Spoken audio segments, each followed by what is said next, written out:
காதலுக்கு எப்போதும் வார்த்தை மட்டும் போதாது. கண்ணே உந்தன் எண்ணம் என்ன? கண்ணடித்தால் தீராது காதல் இங்கு வாராது.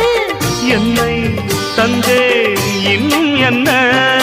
பெண்மை என்றால் வீரனுக்கே மாலை தந்துவிடும், வீரமுள்ள கைகளுக்கே சேலை தந்துவிடும்.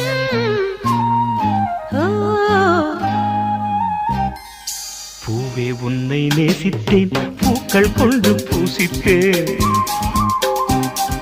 கண்ணில் பாடம் வாசித்தேன், காதல் வேண்டும் யாசித்தேன். என் கண்ணா மீசை மேலே